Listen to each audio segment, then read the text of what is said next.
साहिब साहिब साहिब बंदगी साहिब।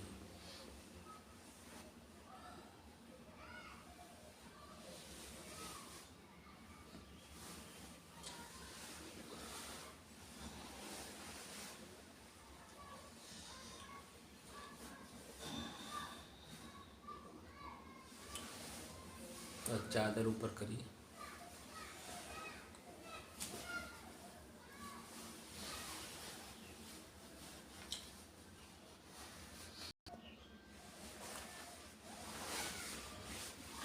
आज आपका पहला दिन था। आपका क्या नाम हुआ? राम संजीवन। राम संजीवन जी। कहाँ के रहने वाले हैं?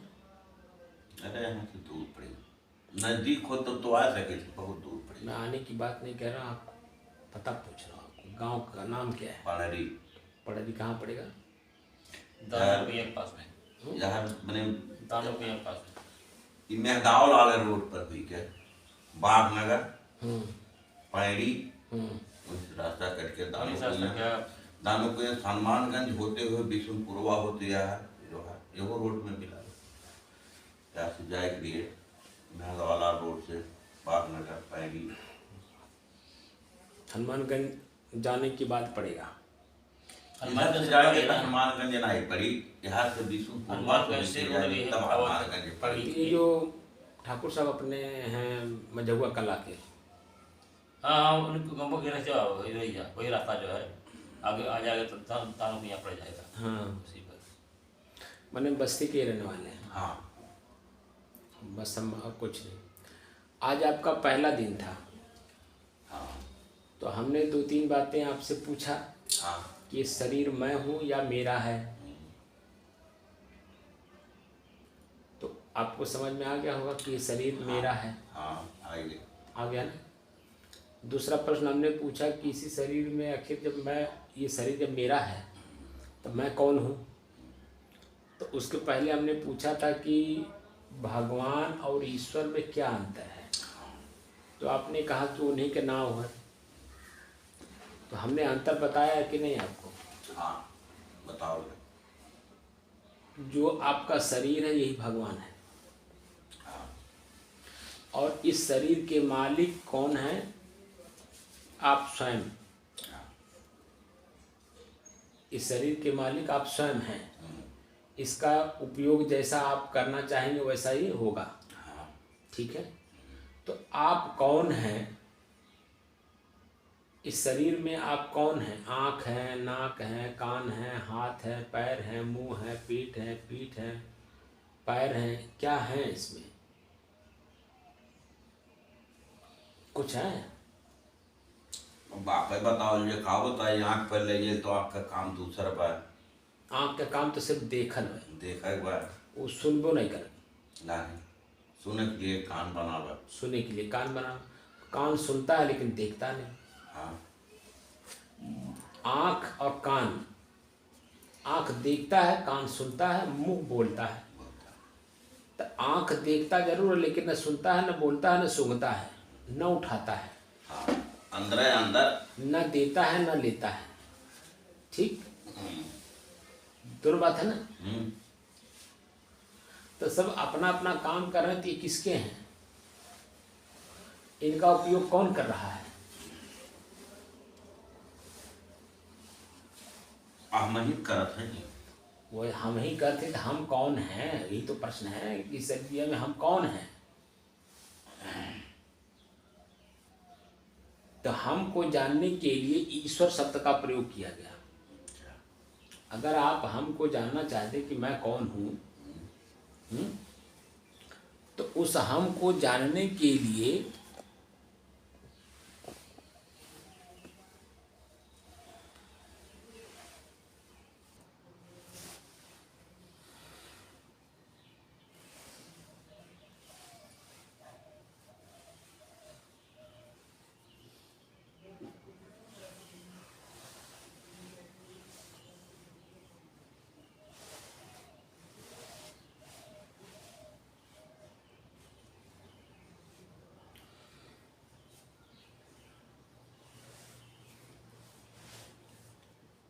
मन को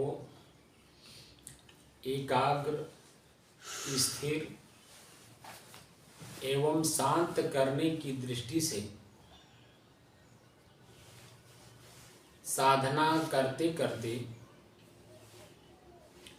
आज 446 दिन हो गए।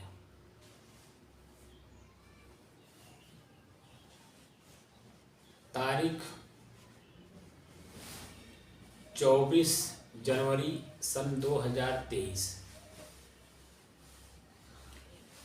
दिन मंगलवार, प्रातः काल का समय।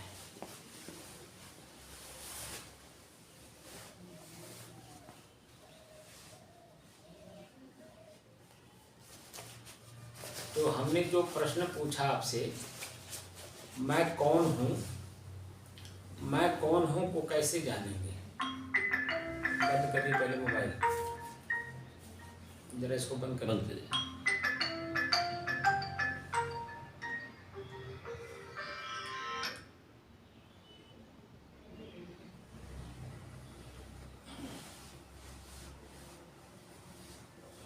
मैं कौन हूँ को जानने के पहले शरीर और शरीर के अंगों को जानना जरूरी है कि नहीं? जैसे आप परिवार के मुखिया हैं, तो परिवार के मुखिया हैं तो परिवार के जो सदस्य हैं उनको पहले जानेंगे कि हम किसके मालिक हैं। तो बेटा, बहू, नाती, बेटे कितने हैं, नाती कितना है, बहुएं कितनी हैं, भाई कितने हैं, माता पिता हैं कि नहीं हैं। तो जो सदस्य आपसे जुड़े हुए हैं उनके बारे में जब आप जानेंगे तभी तो उनके साथ आप व्यवहार वैसा करेंगे। और जब उनके साथ वैसा व्यवहार आप करेंगे तभी तो वो खुश होंगे, आपको अपना मालिक मानेंगे। अगर आप उनके साथ उनके जैसा व्यवहार, उनके अनुकूल व्यवहार आप नहीं करेंगे तो वह आपको अपना मालिक मानेंगे? नहीं मानेंगे। उसी तरह से जो शरीर है, इस शरीर के जो आप मालिक हैं, तो शरीर और शरीर के अंग ये आपके परिवार के सदस्य हैं कि नहीं?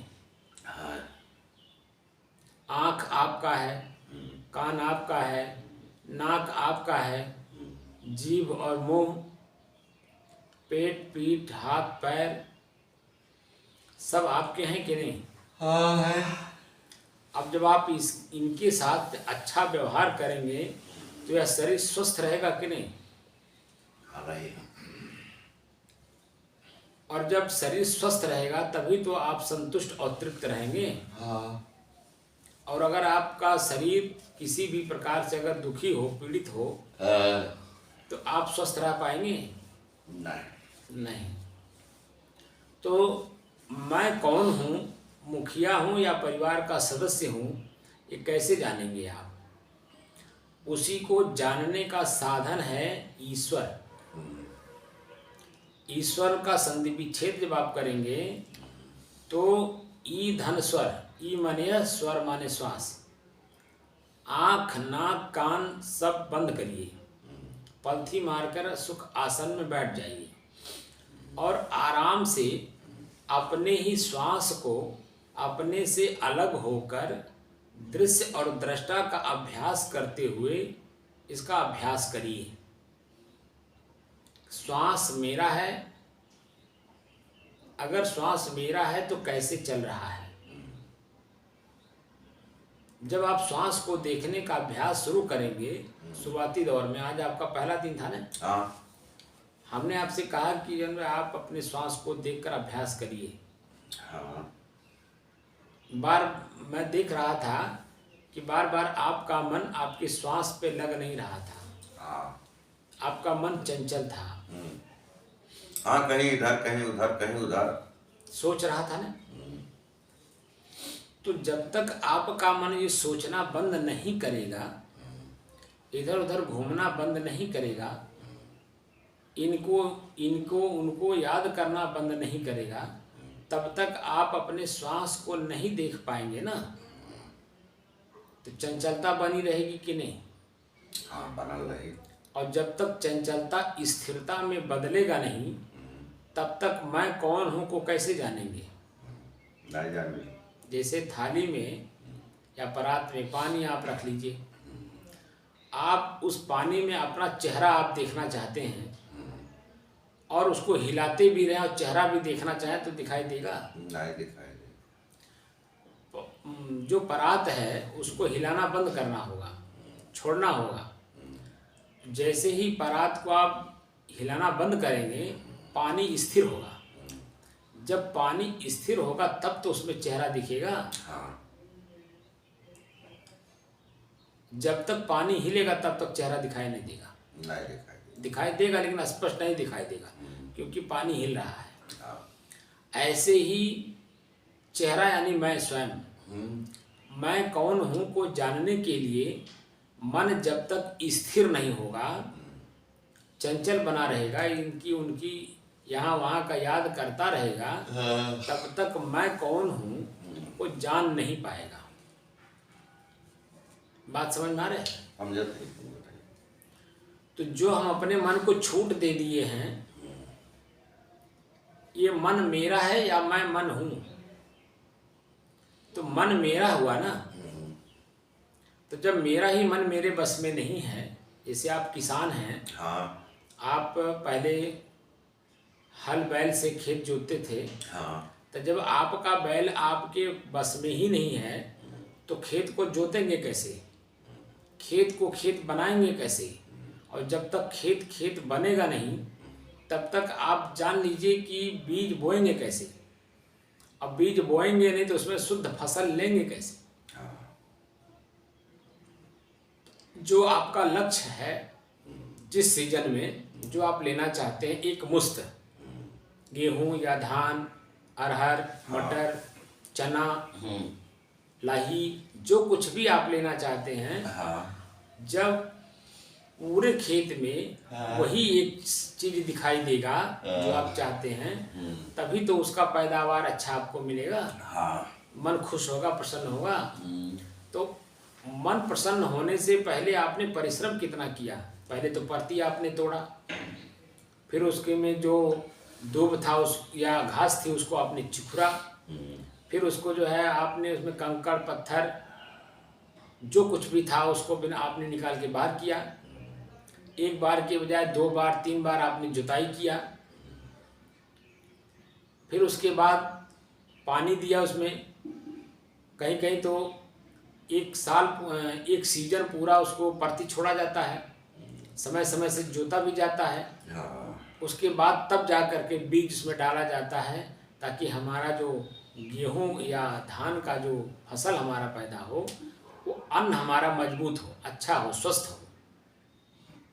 ऐसे ही अब आपको एक चित्त नाम की खेती है आपके अंदर, अब इसकी निराई करनी है, खेत की निराई करनी है, गुड़ाई करनी है, जुताई करनी है, तब फसल समझ में आएगा कि फसल वर्तमान समय में कौन सी फसल हम बो सकते हैं।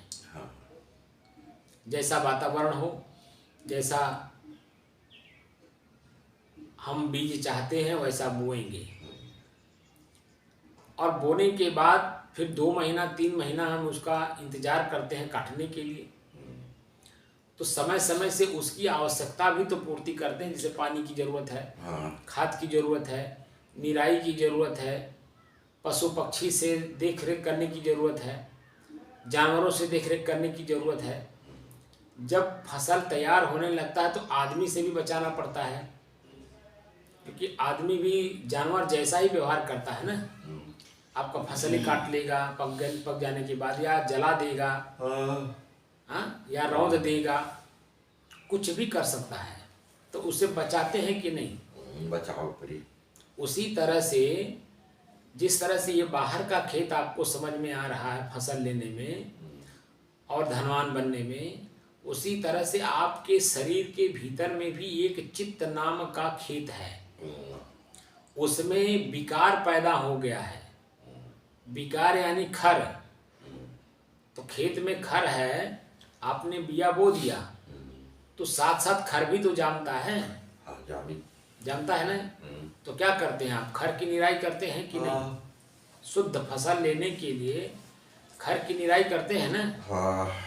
उसी तरह से आपके चित्त में जो विकार यानी बुराई, क्या बुराई है? राग, द्वेष, ईर्ष्या, जलन, प्रसन्नताप, निंदा, चुगली, काम, क्रोध, लोभ, मोह, ये जो विकार हैं आपके मन में, इन विकारों की निराई कैसे करेंगे?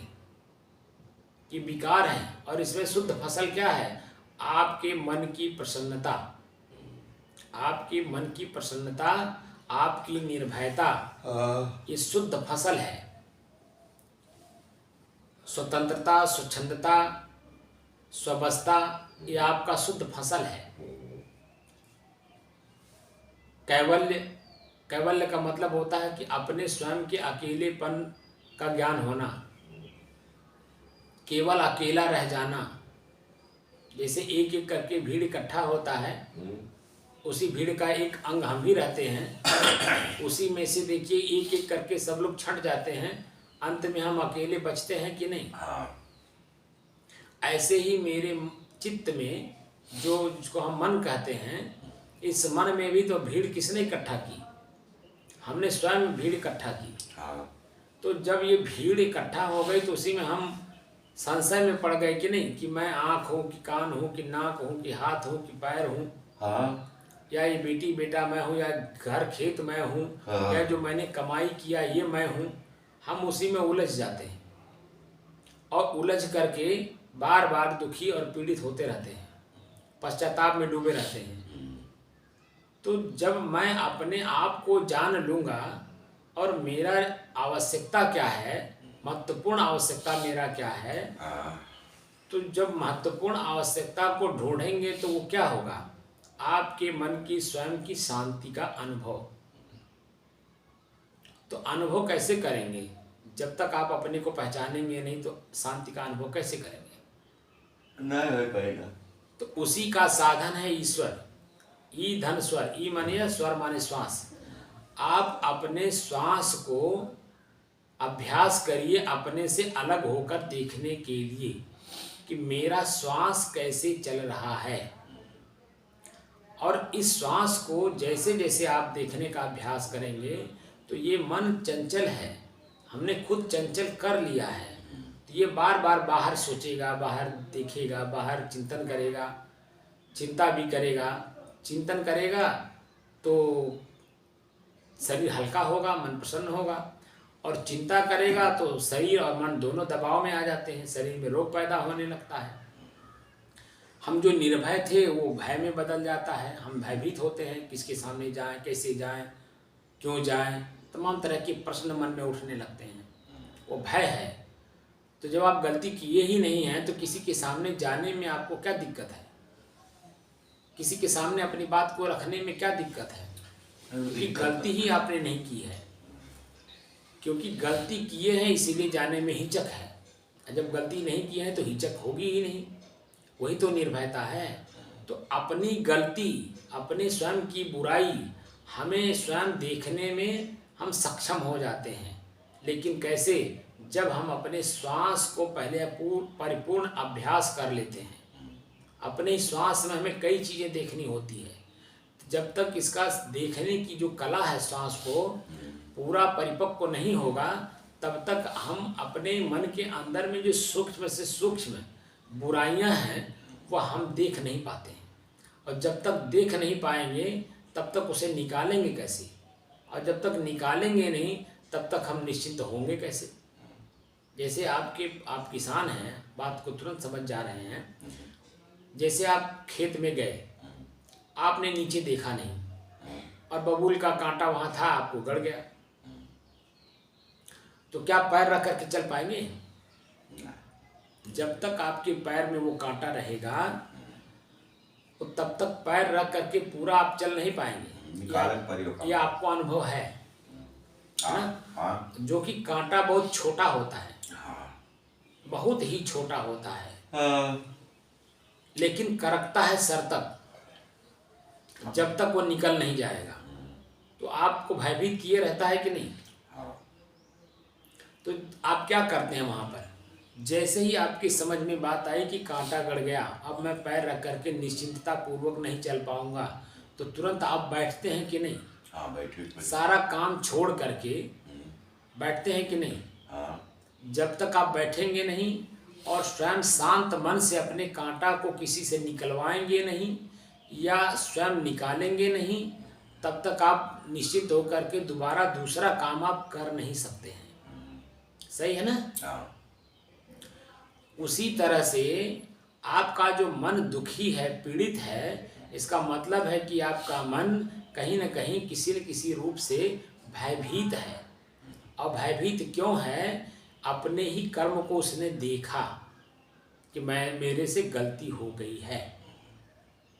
जैसे ही अपनी गलती का एहसास होता है, हाँ। वैसे ही वो भयभीत होता है। हाँ। अब वो अपने भय को निकाल नहीं पाता, क्योंकि अपनी गलती सुधार नहीं पाता है। तो गलती जब तक सुधरेगी नहीं, आप निर्भीक होंगे नहीं, वो भय बना रहेगा। तो अपनी गलती अगर हो गई है, तो अपनी गलती को अपने से कैसे निकालेंगे या किसी से कैसे निकलवाएंगे? जैसे मान लीजिए मेरे मुंह से, एक उदाहरण के रूप में मैं कह रहा हूँ, मेरे मुंह से गाली निकल गया आपके प्रति, तो आप तो क्षमा कर दिए, आप तो हमारे बात को केयर नहीं किए, तो आप तो निश्चिंत हैं। लेकिन मैं तो केयर किया कि मेरे मुंह से आपके प्रति गाली निकल गया गुस्सा में, तो वो गुस्सा और गाली मेरे दिमाग में तब तक रहेगा मैं जब तक आपसे माफ़ी न मांग लूँ। वो मेरे मन में शंका बना रहेगा कि राम संजीवन जी पता नहीं हमको क्या सोच रहे होंगे कि महात्मा जी महात्मा हैं या क्या हैं, क्योंकि इनके मुंह से गाली निकला है, इन्होंने मुझे गाली दिया है। तो गाली जो शब्द उनका कान सुना, मस्तिष्क यानी चित्त उसमें चिंतन किया होगा ना कि ये महात्मा हैं, काहे के महात्मा हैं, ये तो गाली दे रहे हैं, हम यहाँ गाली सुनने आए हैं कि शुद्ध शब्द अच्छे शब्द सुनने आए हैं, सत्संग की बातें सुनने आए हैं, भगवान ईश्वर के बारे में जानने आए हैं, कि हमको गाली दे रहे हैं। क्यों गाली दे रहे हैं? हम कौन सी गलती किए हैं? आप अपने मन में चिंतन करेंगे और हम अपने मन में चिंतन करेंगे कि मैंने गाली क्यों दे दिया, हमको गाली नहीं देना चाहिए था, जोश में आकर के हमने दे दिया। तो उसका उपचार यही है कि हम गाली देने वाले, गाली सुनने वाले के सामने जाके झुक करके क्षमा मांग लें। भैया राम संजीवन जी, हमसे गलती हो गई, मैं जोश में मेरे मुंह से गाली निकल गई, उसके लिए मैं आपसे क्षमा मांगता हूँ। आप भी क्षमा कर देंगे। अगर आप जानेंगे कि झुक गए, अपनी गलती क्षमा मांग लिए, तो आपके दिमाग में बार बार वो बातें नहीं आएगी, हमको गाली क्यों दिए, हम क्या गलती किए। जो इस तरह के प्रश्न थे, वो प्रश्न आपके दिमाग में अब नहीं आएगा, बार बार नहीं आएगा। तो दूसरे जगह आपका मन अच्छी तरह से लगेगा, काम करेंगे, अच्छा काम करेंगे। और मेरे मन में भी होगा कि चलो मैंने इनसे माफ़ी मांग ली, भाई गलती से हमारे मुँह से शब्द निकल गया और वो हमने उनसे क्षमा मांग लिया, उन्होंने क्षमा भी कर दिया। अब उसमें बार बार मेरा मन नहीं जाएगा, भयभीत नहीं होगा, दुखी नहीं होगा, पीड़ित नहीं होगा, पश्चाताप में नहीं डूबेगा। इसका यही उपचार है। तो जब अपनी गलती को हमें देखने की कला आ जाएगी, तो अपनी गलती सुधारने की भी कला आ जाएगी कि नहीं आ जाएगी? तो जब जैसे ही ये दोनों कला आएगा, आप निश्चिंत हो जाएंगे कि नहीं, निर्भय हो जाएंगे कि नहीं, और शांत मन से जो भी काम करेंगे अच्छा काम करेंगे कि नहीं? अच्छा काम करेंगे ना, रास्ता चलेंगे तो अच्छे से चलेंगे, कहीं लड़ेंगे नहीं, भिड़ेंगे नहीं, कहीं पैर आपका मोच नहीं खाएगा, गड्ढे में नहीं गिरेंगे, देख करके चलेंगे। लेकिन जो हमारे और आपके बीच में चर्चा हो गई है, वो चर्चा आपके दिमाग में बार बार घूमेगा, तो रास्ता चल रहे हैं तो रास्ता आपको दिखाई नहीं देगा, आपको तो खाली वही बात आपके मन में गूंजेगा, हमको आज गाली इन्होंने क्यों दे दिया, हमने कौन सी गलती की। हाँ रही यही बात बार बार मन में आता है, तो हम गड्ढे को नहीं देख पाते हैं। गड्ढे में हमारा पैर पड़ गया, मोच खा गया, या हम गिर पड़े, ये हम नहीं देख पाएंगे। सामने कांटा है, ये देख रहे हैं, लेकिन फिर भी उस पर पैर रख देंगे, क्योंकि हम चेतना में नहीं है, हम मन के बहकावे में बह गए, क्योंकि कान ने सुन लिया और चित्त ने अनुसंधान कर लिया कि हमको गाली क्यों दी, हमने तो कोई गलती भी नहीं की, हम तो पहली बार महात्मा जी के पास आए कुछ सीखने के लिए, कुछ जानने के लिए, कुछ सत्संग करने के लिए, महात्मा समझ करके तो मैं आया था। तो इन्होंने हमको गाली क्यों दी? बार बार उसी में आपका दिमाग जाएगा, बार बार उसी में आप मंथन करेंगे, चिंता करेंगे। तो दूसरी बात जो आपके मन में होगा वह बात भूल जाएंगे, सामने होते हुए भी दिखाई नहीं देगा, तो गलती पे गलती हो जाएगी। बात समझ रहे हैं? एक कष्ट तो है ही, इन्होंने गाली दे दिया। दूसरा कष्ट, हम रास्ते चल रहे हैं तो हमारा पैर मोच खा गया, दर्द होगा। दूसरा और उसमें आप गड्ढे में गिर गए तो गांठ में चोट लग गई, हाथ में चोट लग गया, दांत टूट गया, मुंह में चोट लग गई, कहीं ना कहीं कुछ ना कुछ घटना जरूर घटा देगा। तो एक मानसिक पीड़ा तो है ही, एक शारीरिक पीड़ा और ले लिए। लेकिन जब हमने गाली दे दिया, हमने गाली माफ़ी भी नहीं मांगा और अपने मन को शांत करना हो तो कैसे शांत करेंगे? बार बार उसी पे जा रहा मन, तो उस बार बार को कैसे हम एकाग्र करें, कैसे स्थिर करें, कैसे शांत कर लें? उसकी व्यवस्था यही है कि अपने ही श्वास को जब आप देखेंगे, देखते देखते देखते देखते अभ्यास करते करते यही श्वास सहज हो जाएगा देखने में।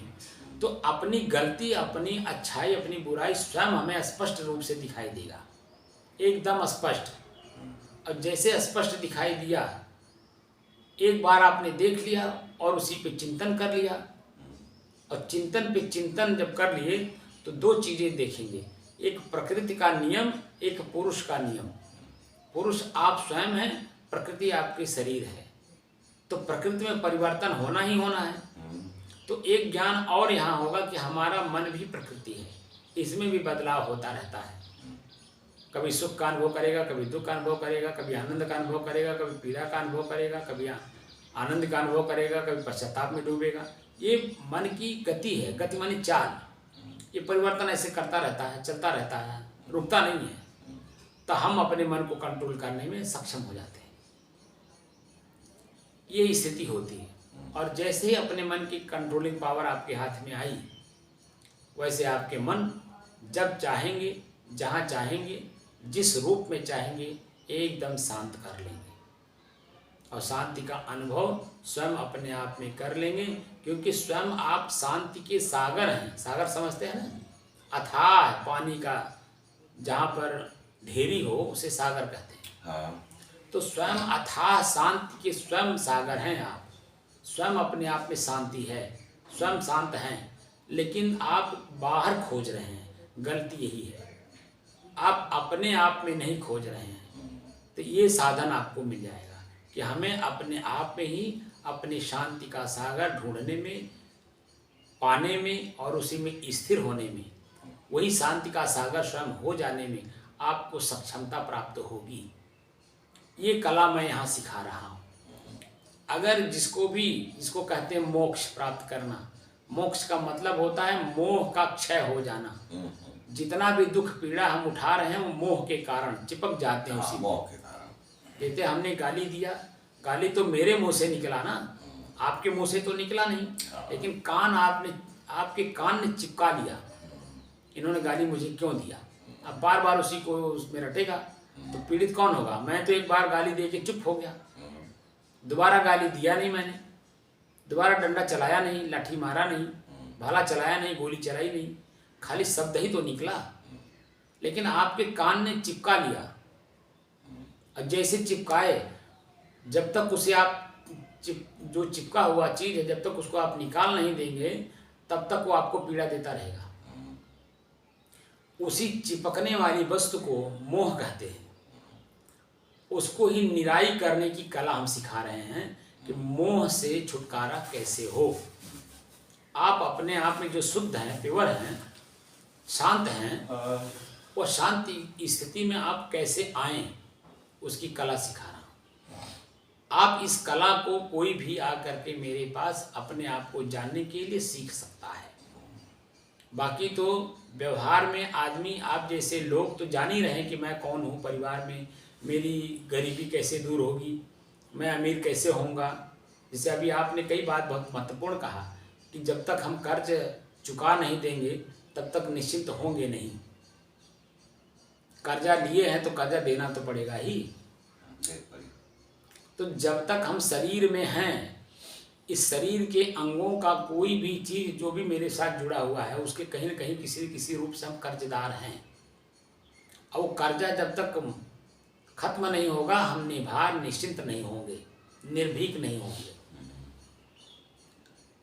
स्वतंत्र नहीं होंगे, स्वबस नहीं होंगे। तो जब स्वतंत्र और स्वबस नहीं होंगे तो स्वच्छंद कैसे होंगे? तो वो फिर परतंत्रता हमारी बनी ही रह जाएगी। फिर आज हमने आपका कर्जा लिया, लौटाना है, फिर कल आप हमारा कर्जा लिए, लौटाना है, ऐसे क्रिया और प्रतिक्रिया ऐसी चलती रहेगी। जैसे व्यवहार आपका चल रहा है ऐसे व्यवहार में भी जन्म जन्मांतर चलता रहेगा। आज हम आपका कर्जा लिए तो आज लौटा रहे हैं, अगले जन्म में आप हमारा कर्जा खा रहे हैं तो हमारा कर्जा लौटाएंगे। ऐसे ये क्रिया प्रतिक्रिया ध्वनि प्रतिध्वनि ऐसी चलती रहेगी। इसी से निजात पाने का नाम है मोक्ष। इससे मुक्त हो जाना। हम किसी का कर्जा क्यों खाए हैं, क्यों लिए हैं? देना नहीं पड़ेगा, दे देंगे तभी तो निभार होंगे, निश्चित होंगे, तभी तो हमारे घर में कोई मांगने वाला आएगा नहीं, अपना कर्जा लेने नहीं ना आएगा, आपको पीड़ा नहीं देगा, क्योंकि आप समय से नहीं दे पा रहे हैं तो पीड़ा देगा ही। तो समय से निपटा देना, जिसे मानव शरीर ही एक ऐसा साधन, ऐसा समय है, इसी शरीर से ही हमें निर्भर होना है, निश्चिंत होना है, निर्भीक होना है, निर्भय होना है। और इसी शरीर से हम पीड़ित भी हैं, भयभीत भी हैं, दुखी भी हैं, पश्चाताप में भी डूबे हैं। तो दोनों स्थितियां एक साथ नहीं चल पाती हैं, एक समय में एक ही चीज़ें चलती हैं। तो जो हम पहले संत मिलन से पहले जिस स्थिति में थे वह स्थिति है दुख, पीड़ा, पश्चाताप, आत्मग्लानि का। और उसी से निजात पाने के लिए हम एक अच्छे सज्जन व्यक्ति का संगत करने चले कि हमारा जो दुख है वो हमें समझ में आ जाए और उसे निकालने का उपाय भी हमें मिल जाए। हाँ। क्योंकि जिस सज्जन के पास हम बैठने जा रहे हैं या बैठ रहे हैं या बैठे हैं वह भी कभी हमारे जैसे ही थे, वो भी दुखी थे, पीड़ित थे, पश्चाताप में डूबे हुए थे, भयभीत थे, लेकिन उन्होंने अपना सब कुछ खत्म कर लिया, निर्भीक हो गए, निश्चिंत हो गए। अब दूसरे को भी आशीष दे रहे हैं, आशीर्वाद दे रहे हैं। आशीर्वाद देने का मतलब होता है जो चिंतन वो करते हैं वो शब्द के माध्यम से आपके और हमारे कान में डालते हैं, वही उनका आशीष है, वही आशीर्वाद है। कान सुनता है, चित्त मन उस पर चिंतन करता है, मनन करता है, और चिंतन मनन करके जो अच्छी चीज़ है उसे ग्रहण कर लेता है और जो बुरी चीज़ है उसे निकाल देता है और निश्चिंत और निभार हो जाता है। भगवान कृष्ण ने गीता में, वो है संस्कृत में, अभयम सत्व संशुद्धि ज्ञान योग व्यवस्थिति दानम दमस्य यज्ञश्च स्वाध्यायस्तप आर्जवम। अभयम मतलब निर्भय होना, सत्व माने हृदय, सत्व संशुद्धि, सत्व माने हृदय यानी मन को विशेष रूप से शुद्ध जब किया जाता है तब निश्चित और निर्भीक होता है। और कैसे होता है? दानम दमश्च यज्ञश्च, जो व्यवहार है उसमें दान करिए। दान का मतलब है अपनी कमाई लुटाइए दूसरे के प्रति, दूसरे को सुख दीजिए, दूसरे को आनंद दीजिए, तब आप भी सुखी और आनंदित रहेंगे। दूसरे को कुछ आप नहीं देंगे तो आपका मन भयभीत होगा, पीड़ित होगा, पश्चाताप में डूबेगा। तो दानम दमस, दमह माने मन को दमन करना। जिस समय में हम किसी को फ्री में कुछ देना चाहते हैं, वह पात्र है, पाने योग्य है, आपके पास मांगने आया है, उस समय में हमारा अपना ही मन कहता है हम क्यों दें तुमको, तुम भी तो मेरे जैसे हो, तुम भी तो कमाओ, मैंने कमा करके इसे प्राप्त किया है। तो वहाँ पर दूसरे भाव में आ जाता है। तो वहाँ इस भाव को खत्म, दमन करना होता है कि भाई वो मेरे सामने आया है, झुक रहा है, मेरे से अपने आप को छोटा बना लिया है, मुझे अपने से बड़ा बना करके मेरे सामने वो आया है, मांग रहा है, तो मेरा कर्तव्य बनता है उसे हम दे दें, उसे खुश कर दें, प्रसन्न कर दें, भले हम दुखी रहें तो कोई बात नहीं। जब इस तरह से अपने मन को आप दमन करेंगे तब आपका मन विशेष रूप से शुद्ध होता है। हृदय तभी विशेष रूप से शुद्ध होता है। दानम दमस्य यज्ञस्य, यज्ञ करते हैं हवन करना।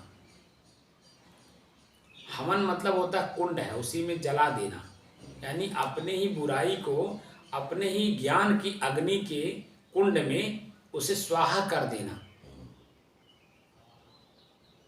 जब तक कोई भी चीज जलता नहीं है तब तक देखिए सफेद नहीं होता है, कालिख बना ही रहेगा।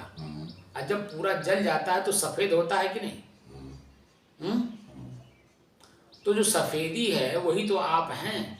जब तक आप पूर्ण रूप से जलेंगे, आप यानी मन, आपका पूरा मन जब तक पूर्ण रूप से जल नहीं जाएगा तब तक आप अपने आप तक पहुंच नहीं पाएंगे। ये मन आपके बीच में बाधक है।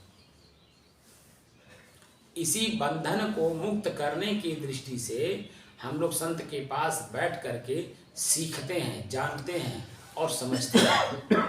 यही कहा बेगर गुरु के ज्ञान नाय हुई, जब समय कुछ नष्ट नाय कही तो गुरु के पास बैठ गई तबे तो ज्ञान मिली। तो आज आप बैठे हैं तभी तो आपको कुछ मिल रहा है। हाँ भाई, कुछ पावे के लिए कुछ खोवे पड़त है, स्वाभाविक बात है। तो जब हम कुछ पाना चाहते हैं तो खोना क्या है? ये बहुत बड़ी चीज आपको यहाँ मिल रही है कि आपको अपने ही मन को जानने का साधन यहाँ मिल रहा है। हाँ। कि हम अपने मन को कैसे जाने, क्योंकि मन भी मेरा है, मेरे से अलग है और वही मुझे दुखी किए हुए है। तो मन बना कहाँ से, मेरे पास आया कहाँ से, ये मुझे दुख क्यों दे रहा है?